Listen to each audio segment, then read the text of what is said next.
بسم اللہ الرحمن الرحیم۔ السلام علیکم۔ یہ پارٹ 15 ہے۔ آج ہم آپ کے لیے کتاب لا رہے ہیں نیل محل کی رقاصہ۔ یہ ایک مکمل کتاب ہے۔ آواز تالی ایوان، مصنف ہے راحت۔ یہ کتاب آپ کے لیے بک شیئر پاکستان آڈیو لائبریری کی جانب سے ریکارڈ کی جا رہی ہے۔ دیگر معلومات اور کتابوں کے لیے آپ رابطہ کر سکتے ہیں واٹس ایپ نمبر 033324953373 اور کال نمبر 0300291960 پر محمد اظہر لطیف سے۔ یہ کتاب 496 صفحات پر مشتمل ہے۔ تو آئیے سنتے ہیں پارٹ نمبر 15 صفحہ نمبر 203 سے۔ سردار، اگر وہ فنونی سپاہ گری سے ناواقف نہ ہوتا تو شاید اس کا کوئی جوابی حملہ میرا کام تمام کر دیتا۔ یہ تم کہہ رہے ہو جیم؟ سردار نے متحرانہ لہجے میں پوچھا۔ ہاں سردار، میں پورے وثوق اور پورے بھروسے سے یہ بات کہہ رہا ہوں، جیم نے جواب دیا۔ سردار پریشانی سے جیم کو دیکھتا رہا اور پھر پریشان لہجے میں بولا، تو کب؟ آخر کوئی ترکیب تو ایسی ہوگی کہ ہم اس سے جان بچا سکیں۔ صرف ایک ترکیب ہو سکتی ہے سردار۔ کیا؟ بتاؤ، سردار نے کہا۔ آپ جموکا سے صاف کہہ دیں کہ آپ اس اجنبی پر بھروسہ نہیں کر سکتے۔ اس کے بعد کیا ہوگا؟ بس پھر کیا ہوگا سردار؟ جموکا اسے واپس بلا لے گا اور ہم کسی الجھن میں گرفتار نہیں ہوں گے۔ یہ جواب حماقت انگیز ہے، سردار نے گردن ہلاتے ہوئے کہا۔ کیا تو جموکا جیسے مدبر سے ہمیں محروم کرانا چاہتا ہے جیم؟ تو سوچ، کیا جموکا اس بات کو پسند کرے گا؟ پسند تو نہیں کرے گا سردار، اور اگر ہم نے اسے ناہوش کر دیا تو اس کے بعد ہماری ان بستیوں کے لیے ایک اور مصیبت کھڑی ہو جائے گی۔ ہاں کھڑی تو ہو جائے گی سردار، جیم نے مایوس لہجے میں کہا۔ ان حالات میں سردار خاموش ہو گیا۔ پھر تھوڑی دیر تک سوچنے کے بعد اس نے کہا، اس کا حل صرف تیرے پاس ہے جیم۔ میرے پاس سردار؟ ہاں صرف تیرے پاس۔ کیا سردار؟ جیم نے تعجب سے پوچھا۔ سردار کے انداز میں جھنجھلاہٹ نمودار ہو چکی تھی۔ احمقانہ الفاظ مجھے ہمیشہ سے ناپسند رہے ہیں۔ یہ پوچھنے کی بات ہے؟ کیا کل مشق نہ ہوگی؟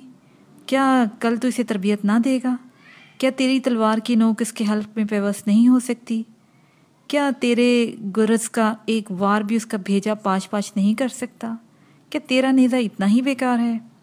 نہیں سردار، جیم ازدردہ لہجے میں بولا۔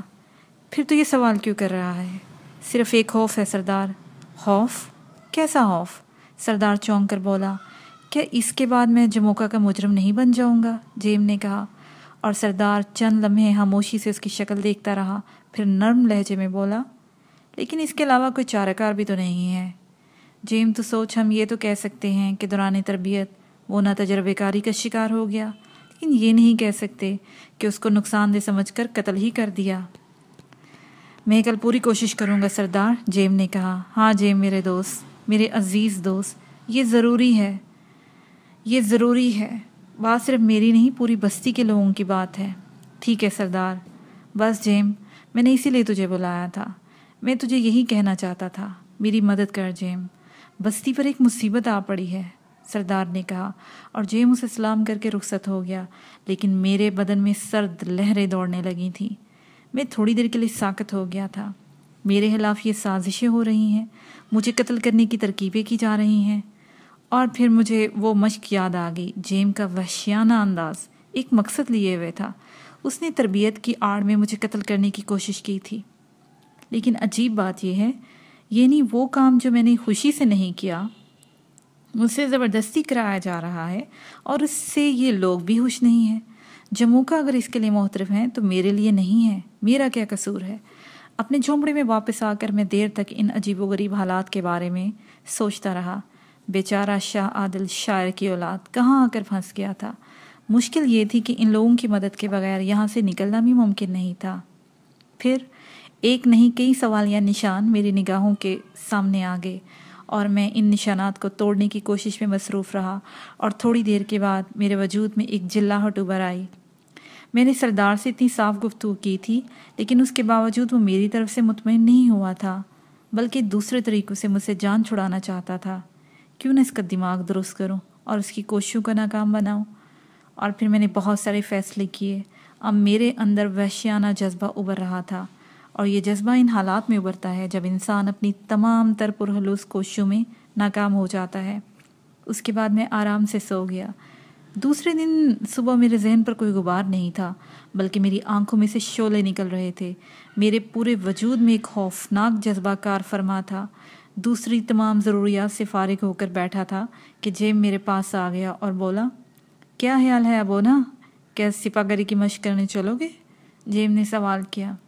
ضرور چلوں گا جیم، ظاہر ہے مجھے جو کام انجام دینا ہے اس کے لیے تو یہ مشق ضروری ہے، اور پھر تم جیسے مخلص لوگوں کے درمیان رہ کر تو تمہاری کارکردگی کے لیے ہی سوچنا چاہیے۔ چلو میں آتا ہوں۔ اور جیم مسکراتا ہوا میرے ساتھ باہر نکل آیا۔ آج تو سردار بھی ہمارے ساتھ مشق دینے چلے گا، جیم نے کہا۔ اوہو، یہ تو بڑی اچھی بات ہے، کم از کم وہ اس بات کا اندازہ کرے گا کہ میری حیثیت آئندہ کیا ہو جائے گی۔ ہاں ہاں، بہت خوب، جیم نے مسکراتے ہوئے کہا۔ وہ اپنے طور پر کچھ سوچ رہا تھا اور میں اپنے طور پر، یہاں تک کہ ہم اس میدان میں پہنچ گئے جہاں سپاہ گری کی مشق ہونی تھی۔ دوسرے چند لوگ بھی فنون سپاہ گری میں مہارت حاصل کرنے میں مصروف تھے، جو ایک دوسرے پر نیزوں سے حملہ کر رہے تھے، اور کہیں تلوار بازی ہو رہی تھی، کہیں وزنی گرز ایک دوسرے پر برسائے جا رہے تھے۔ جیم چونکہ ان سب کا تربیت کنندہ تھا اور ان سب کی نگرانی کرتا تھا، اس لیے اسے آتا دیکھ سب رک گئے۔ سامنے ہی میں نے سردار کو دیکھا جو چند افراد کے ساتھ اسی جانب آ رہا تھا۔ سردار بھی ایک طرف کھڑا ہو گیا اور جیم نے اس کے نزدیک پہنچ کر پوچھا، کیا حکم ہے معزز سردار؟ کیا میں اپنے معزز دوست کو میدان میں لے جاؤں؟ ہاں، ہمیں اپنے اس معزز دوست سے بڑی توقعات وابستہ ہیں، چنانچہ جیم اسے پوری طرح تربیت میں طاق کر دو۔ ایک بات میں بھی پوچھنا چاہتا ہوں سردار، میں نے کسی قدر طنزیہ لہجے میں کہا۔ کیا پوچھو، ضرور پوچھو، سردار مسکراتا ہوا بولا۔ اس مشق کے دوران لوگ زخمی بھی ہو جاتے ہوں گے۔ مر بھی جاتے ہیں، سردار نے بڑے اطمینان سے جواب دیا۔ اور سردار، وہ شخص جو اناڑی ہو اس پر تو اس کا اطلاق بھی نہیں ہوتا کہ اس نے وار کرنے میں غلط طریقہ کار کیوں اختیار کیا؟ میں نہیں سمجھا۔ سردار ایک دم پریشان ہو گیا۔ کچھ نہیں سردار، بس ایسے ہی پوچھ رہا تھا، میں نے کہا اور آگے بڑھ گیا۔ لیکن سردار کے چہرے کی الجھن صاف محسوس کی جا سکتی تھی۔ البتہ جیم نے شاید میری بات پر مکمل غور نہیں کیا تھا۔ وہ دونوں نیزے لے کر سامنے آ گیا۔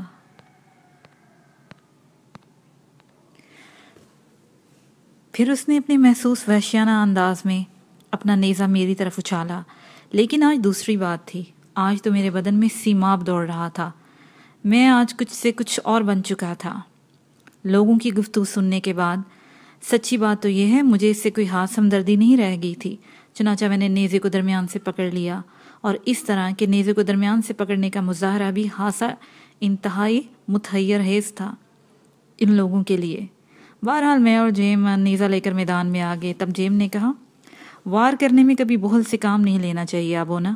حالانکہ میں تمہارا تربیت کنندہ ہوں، لیکن اس کے باوجود تمہیں اس بات کے لیے تیار رہنا چاہیے کہ میں تم پر کوئی بھی خطرناک وار کر سکتا ہوں، اور اگر دوران تربیت ہی تم ان خطرناک حملوں سے محفوظ رہنے کی مشق نہ کر سکے تو پھر آئندہ بھی جھجکتے ہی رہو گے۔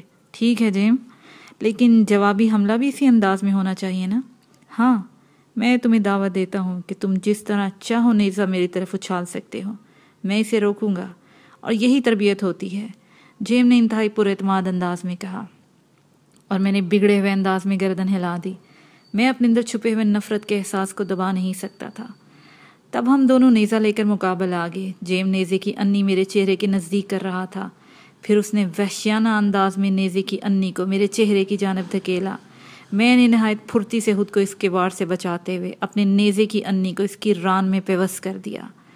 جیم کے ہونٹوں سے ایک دھاڑ سی نکلی، اس کی ران شدید زخمی ہو گئی تھی، پھر وہ بری طرح زمین پر گر پڑا۔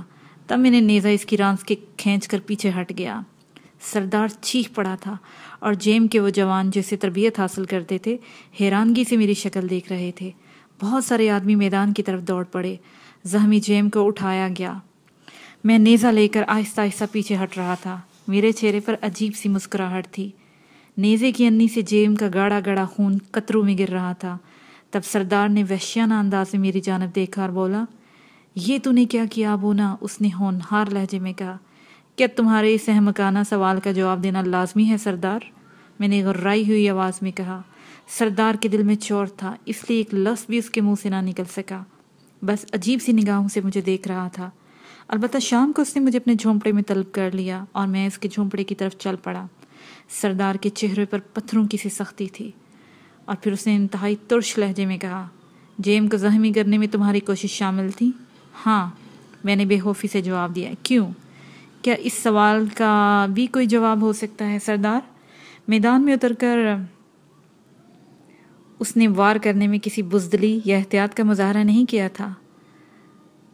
اس نے یہ کہا تھا، ہاں سردار، اس نے کہا تھا کہ وار کرنے میں کسی بزدلی یا احتیاط کا مظاہرہ نہیں ہونا چاہیے۔ اور کیا تم اس وقت وہاں موجود نہیں تھے جب میں نے اس نے مشق کرنے کے لیے مجھ پر پہلا حملہ کیا تھا؟ کیا اس وار میں یہ خیال رکھا گیا تھا کہ میں زخمی نہ ہونے پاؤں؟ جیم تجربے کار ہے، وہ تمہیں زخمی نہ ہونے دیتا۔ دیکھو سردار، پانی اب سر سے گزر چکا ہے، میں تم سے صاف بات کرنا چاہتا ہوں، میں نے کہا، اور سردار چونک پڑا۔ کیا مطلب؟ تم جانتے ہو مجھے جموکا نے بھیجا ہے؟ ہاں، اور تم یہ بھی جانتے ہو کہ جموکا عجیب و غریب علوم کا ماہر ہے، میں نے کہا، اور سردار پریشان نگاہوں سے مجھے دیکھنے لگا، پھر ایک گہری سانس چھوڑتے ہوئے بولا، ٹکڑوں میں گفتگو نہ کرو، پوری بات کرو۔ سردار، جموکا نے چند علوم سے مجھے بھی نوازا ہے۔ اس نے کہا تھا کہ یہ علوم میری مدد کریں گے، اور ان میں سے پہلا علم یہ ہے کہ میں لوگوں کو جان لوں۔ تمہاری بات اب بھی تشنا ہے؟ سردار غرایا۔ میں نے تمہیں بھی جان لیا ہے سردار۔ میں اچھی طرح جانتا ہوں کہ جیم کو تم نے صرف اس بات پر مامور کیا تھا کہ وہ دوران تربیت مجھے قتل کر دے، اور جیم کو میں نے اسی لیے اس بات کی سزا دی ہے۔ سردار کا چہرہ خوف سے سکڑ گیا، وہ کچھ نہ بول سکا۔ تب میں نے کہا، میں نے تم سے پہلے بھی یہ بات کہی تھی سردار کہ میں خوشی سے تمہارے لیے مصیبت میں نہیں پڑنا چاہتا، بلکہ صرف مجبوری ہے، لیکن تم نے یہ بات نہیں سنی۔ اگر تم جموکا سے ڈرتے ہو تو یہ تمہارا معاملہ ہے، میرا اس میں کیا قصور ہے؟ فضول بکواس کر رہے ہو، سردار بولا۔ تم جموکا کی دیے ہوئے علم کو چیلنج کر رہے ہو، میں کچھ نہیں کر رہا۔ سنو سردار، مجھے بھی اب غصہ آ گیا ہے، اور اب میں تمہاری کوئی بات نہیں مانوں گا۔ مجھے کسی تربیت کی ضرورت نہیں، میں چاہتا ہوں اب جلد از جلد اپنا کام انجام دوں، اور تمہارے بارے میں اب جموکا کو ساری تفصیل بتانا بھی ضروری ہے۔ سردار کی حالت دیکھنے کے قابل تھی، وہ عجیب سی نگاہوں سے مجھے دیکھ رہا تھا، پھر ہاتھ اٹھا کر بولا، او سنو ابونا، میرے لیے موت کا پیغام مت بنو۔ میں بہت پریشان ہوں۔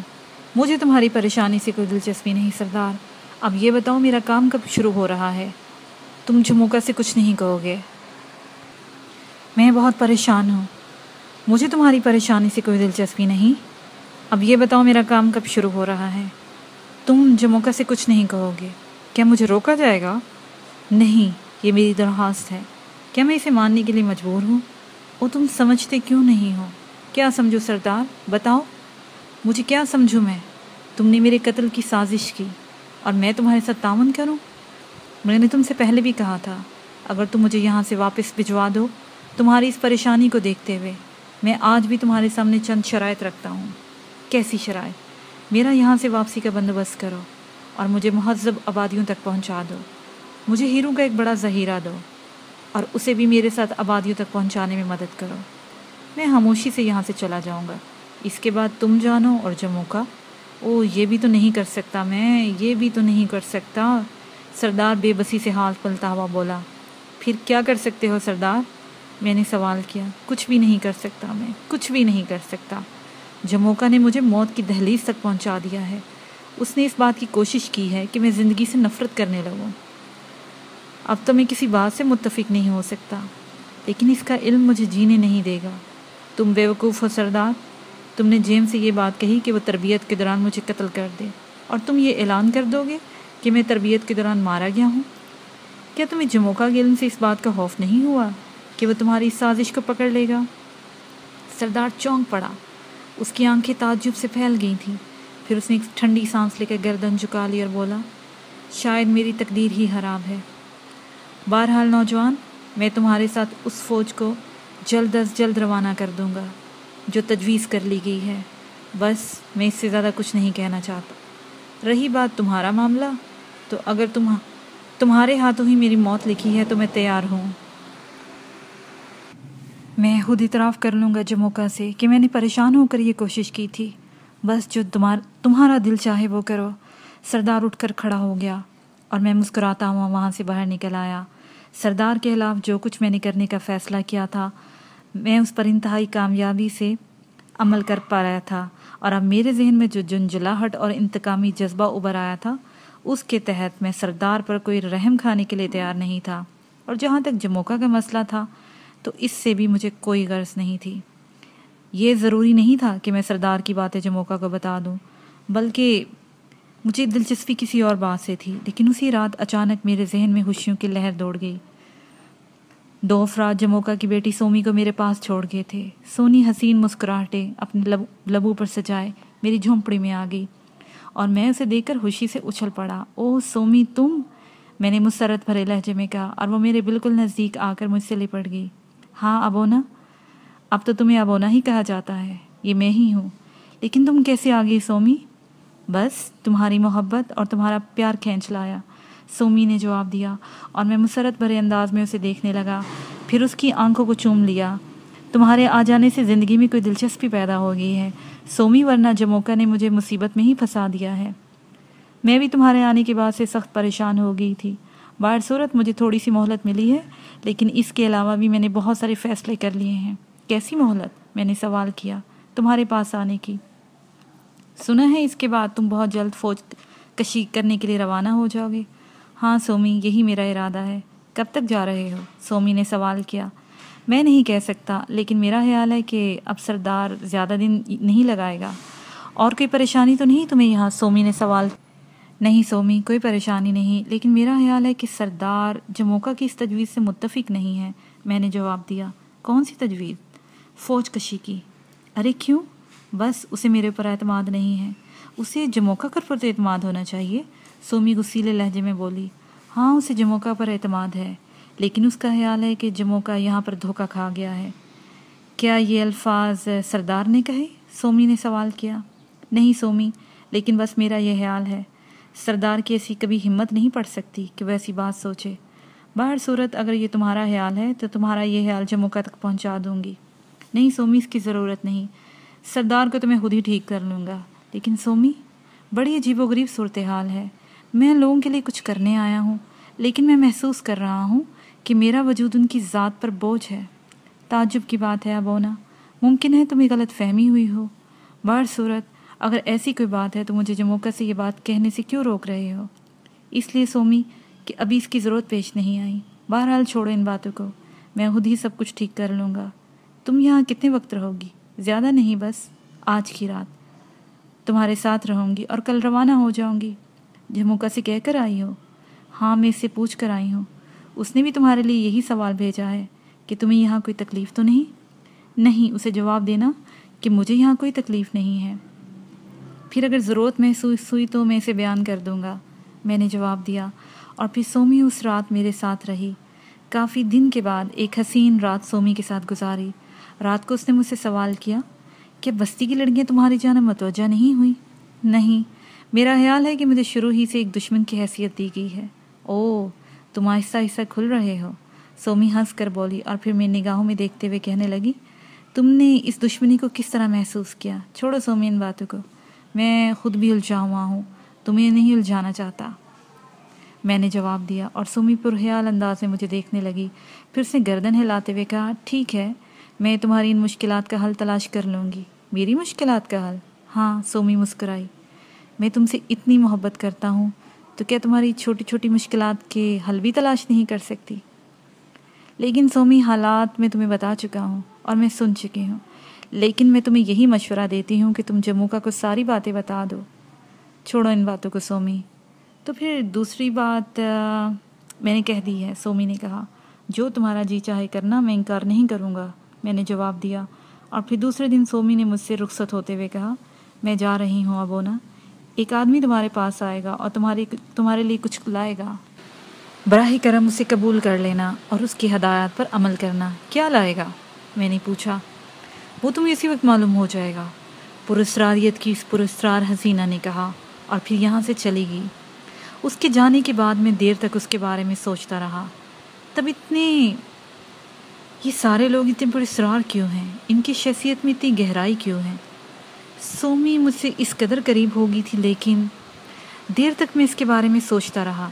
دوسرے دن اس وقت جب سورج چھپ چکا تھا، ایک شخص مجھے تلاش کرتا ہوا میری جانب آیا۔ اس کے کاندھے پر شکاری سامان تھا۔ سفید بلی عجیب سے انداز میں میری طرف دیکھ رہی تھی۔ میں سومی کا قاصد ہوں، اس نے مجھے بغور دیکھتے ہوئے کہا۔ اور کیا پیغام ہے میرے لیے؟ میں نے پوچھا۔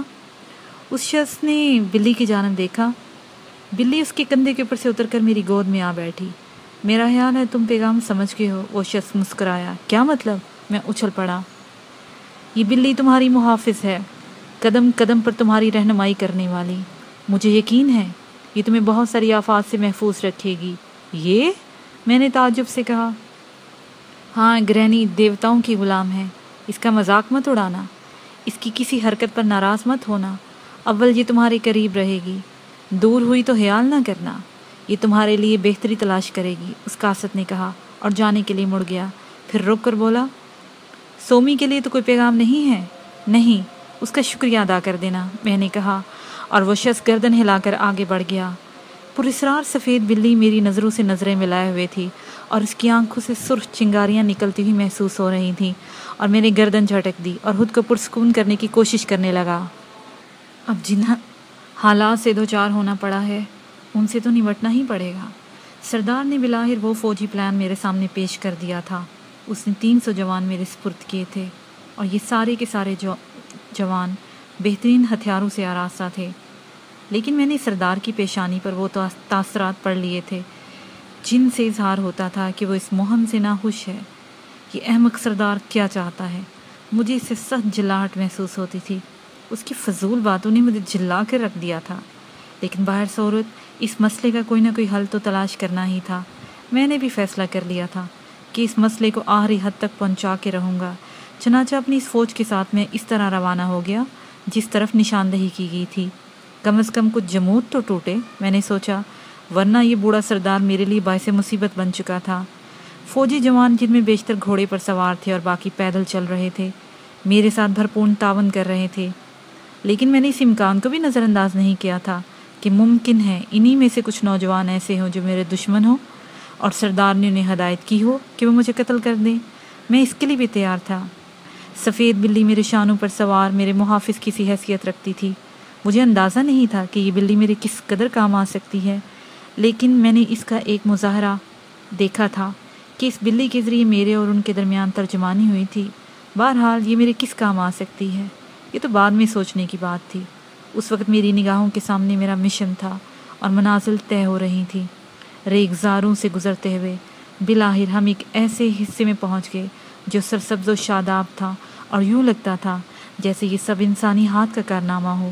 بڑے بڑے حسین قطعات چاروں طرف پھیلے ہوئے تھے، باغ لگے ہوئے تھے، اور ان کی ترتیب بالکل مہذب آبادیوں کی سی تھی۔ حالانکہ پھلوں کے قطعات تو یہاں بھی تھے، لیکن اس میں کوئی ترتیب نہیں تھی۔ لیکن میں اس علاقے میں ایک محسوس ترتیب دیکھ رہا تھا۔ حالانکہ بات یوں تو قابل تعجب نہیں تھی کہ اس ترتیب میں مہذب لوگوں کا ہاتھ تھا۔ جو کچھ مجھے جموکا نے بتایا تھا اس کے تحت اس بات میں کوئی شک و شبہ نہیں تھا کہ اس علاقے میں آنے والے سفید فام کسی محسوس ارادے کے تحت آئے تھے، اور وہ اس علاقے میں ہر صورت میں اپنا کنٹرول رکھنا چاہتے تھے۔ ایک جگہ پہنچ کر رہبری کرنے والوں نے مجھے رکنے کا اشارہ کیا اور میں رک گیا۔ عظیم سالار، اس جگہ سے آگے ممنوع آبادیاں شروع ہو جاتی ہیں، ایک بوڑھے نے مجھے بتایا۔ اس کا مقصد ہے یہاں سے ہمیں اپنی مہم کا آغاز کرنا ہے؟ ہاں عظیم سالار، بوڑھے نے جواب دیا، لیکن مجھے تعجب ہے ان سرحدوں کی حفاظت کا کوئی بندوبست نہیں کیا گیا۔ اس خیال کو اپنے ذہن سے نکال دو سالار۔ سفید لوگ بے حد چالاک ہوتے ہیں، انہوں نے اس بات کو نظر انداز نہیں کیا ہوگا، اور نہ ہی وہ اس امکان کو نظر انداز کر سکتے ہیں کہ کوئی ان پر اس طرح سے حملہ ور ہو سکتا ہے۔ وہ ہر طرح ہوشیار ہوں گے، اور ہم نہ جانے کب اور کہاں سے ان دیکھے تیروں کا شکار ہو جائیں گے اور وہ ہمیں فنا کر دیں گے، بوڑھے نے جواب دیا، اور بوڑھے کے الفاظ نے میرے قدم روک دیے۔ زبردستی کی مہم میں میری معلومات محدود تھیں، اور بلا وجہ کا سالار ان دیکھے تیروں کو نہیں دیکھ سکتا تھا۔ میں تو خود اس پوری مہم جوئی کے خلاف تھا، چنانچہ میں نے یہاں ڈیرے ڈال دیے۔ 300 نوجوانوں کی اس فوج کو کس کس سلسلے میں استعمال کیا جا سکتا تھا میں نہیں جانتا تھا۔ بوڑھے راہبر میرے ساتھ تھے، اور اب قرب و جوار کا جائزہ لے رہا تھا میں۔ میری ذہنی کیفیت جو تھی میں بیان نہیں کر سکتا تھا۔ میں عجیب سی پریشانی کا شکار تھا۔ بظاہر یہ علاقے سنسان تھے، دور دراز تک پھیلے آثار نظر آ رہے تھے کہ انسان کا کوئی تصور نہیں ہے۔ رات کو میں نے بوڑھے راہبر سے پوچھا، تمہارے خیال میں لوگوں کی آبادی کتنی دور ہے؟ ان پہاڑوں کی دوسری طرف وہی آباد ہے۔ اس نے ایک پہاڑی سلسلے کی طرف اشارہ کیا، گویا اصل سرحد یہ پہاڑ ہیں۔ ہاں، لیکن وہ غافل نہ ہوں گے، بوڑھے نے خوفزدہ لہجے میں کہا۔ تم ان سے خوفزدہ ہو؟ شیطانوں سے کون خوفزدہ نہیں ہوتا، بوڑھے نے جواب دیا۔ تب پھر تم ان کی اطاعت کیوں قبول نہیں کر لیتے؟ یہ نہیں ہو سکتا، ہم ایسا کبھی نہیں کر سکتے، راہبر نے جواب دیا، اور میں خاموش ہو گیا۔ بہرحال اب میں سوچ رہا تھا کہ مجھے کیا کرنا چاہیے۔ اس چھوٹی سی فوج کے ساتھ میں لوگوں کا کیا بگاڑ سکتا ہوں؟ کوئی بات میری سمجھ میں نہیں آ رہی تھی۔ سچی بات یہ ہے کہ میں ان سے مخلص نہیں تھا، اور بعض اوقات تو یہ سوچنے لگتا کہ کس طرح ان لوگوں کے چنگل سے نکل جاؤں، بلکہ کوشش کروں کہ سفید لوگوں سے جا ملوں۔ ان کے ساتھ ممکن ہے کوئی کام بن جائے۔ رات ہاسی گزر چکی تھی، مجھے نیند آنے لگی اور میں پریشانیوں کے ہجوم سے تنگ آ کر سونے کے لیے لیٹ گیا۔ پھر آدھی رات کے قریب اچانک بلی کی کریش چیخ میرے کان کے قریب گونجی اور میں اچھل پڑا۔ سفید بلی میرا لباس کھینچ رہی تھی، لیکن اس سے قبل کہ میں کچھ سمجھ سکوں، اچانک چاروں طرف سے چیخیں ابھرنے لگی۔ لوگ موت کے خوف سے چیخ رہے تھے اور میں پریشان ہو کر باہر نکل آیا، اور باہر کا منظر دیکھ کر میری آنکھیں خوف سے پھیل گئیں۔ میرے ساتھ آنے والے ان مشل برداروں کا شکار ہو رہے تھے جو وحشی ہی تھے۔ رات کی تاریکی میں یہ سارے مشل بردار ہم پر آ پڑے تھے۔ گویا راہبروں کا خیال درست تھا، ہم بے دست و پا مارے گئے تھے، اور اس چھوٹی سی فوج کا کوئی حملہ کرنے سے پہلے ہی اس کو ہر ہزیمت اٹھانی پڑ رہی تھی۔ لیکن اب سوچنے کا وقت نہیں تھا، تھوڑی دیر کے بعد وہ مجھ تک پہنچ جائیں گے، اور پھر میرا حشر بھی دوسروں سے مختلف نہیں ہوگا۔ اس لیے جان بچانے کی کوشش کرنی چاہیے، اور دوسرے ہی لمحے میں نے ایک تاریک راستے کا انتخاب کیا اور دوڑ پڑا۔ اس طرف حملہ آوروں کی توجہ نہیں تھی۔ رات کی تاریکی میں بے تحاشا دوڑ رہا تھا اور میرے پیچھے بھیانک چیخیں ابھر رہی تھیں، لیکن اب صرف میرے ذہن میں جان بچانے کا بھوت سوار تھا۔ میں ان ہنگاموں سے دور نکل جانا چاہتا تھا، اور پھر اچانک میری نگاہ اپنے ساتھ دوڑتی ہوئی ایک شے پر پڑی۔ بس ایک یہی جاندار میرے ساتھ تھی، یہ وہی سفید بلی تھی۔ سفید بلی کی رفتار بے حد تیز تھی، اور میں نے خوف کے اس ماحول میں اسے جب اپنے قریب محسوس کیا تو ایک تقویت سی محسوس ہو رہی تھی۔ یہ خوف شاید اس اچانک ہنگامے کی وجہ سے تھا۔ میں نے جو یہ مناظر دیکھے تھے ان کی بنا پر یہ اندازہ لگانے میں کوئی دقت نہیں ہوتی تھی کہ میرے ساتھ آنے والے سارے یقینی طور پر موت کا شکار ہو چکے ہیں، لیکن اب سوچنے کا وقت نہیں تھا۔ اس وقت تو زندگی بچانے کی فکر تھی۔ اس جنگ میں شریک ہونے والوں کے لیے مجھے بھی مقامی وحشیوں کا روپ اختیار کرنا پڑا تھا۔ میرے بدن پر بھی اس وقت ہڈیوں کی مالائیں اور سر پر پرندوں کے پروں کا تاج تھا۔ بدن پر رنگین مٹی کے نقش و نگار بنائے گئے تھے، اور چہرے پر ایک ایسا روغن ملا گیا تھا جو میرے چہرے کو سیاہ تو نہیں کر سکا تھا، لیکن اس کے باوجود میں مہذب دنیا کا کوئی فرد معلوم نہیں ہوتا تھا۔ رات کے نہ جانے کون سے پہر تک میں دوڑتا رہا، کئی جگہ ٹھوکریں کھائیں اور زخمی ہوتے ہوتے بچا، لیکن سب سے حیرتناک بات یہ تھی کہ جب بھی میں نے اپنی دائیں طرف نگاہیں دوڑائیں، سفید بلی کو اپنے نزدیک پایا۔ حالانکہ میں اپنی انتہائی جسمانی قوتوں سے کام لے کر دوڑ رہا تھا، اور جیسا کہ میرے جاننے والوں کا خیال تھا کہ میں جسمانی طور پر عام لوگوں سے بہت مختلف ہوں، یعنی وہ حیرت انگیز قوتیں رکھتا ہوں جو کسی مافوق الفطرت انسان میں ہونی چاہیے، اور اسی قوت سے کام لیتے ہوئے میں نے سردار کی سازش ناکام بنائی تھی، یعنی خود کو قتل کرنے کی سازش، اور پھر اپنی پھرتی اور تیزی سے کام لیتے ہوئے ہی میں نے جیم کو ناکام کر دیا تھا۔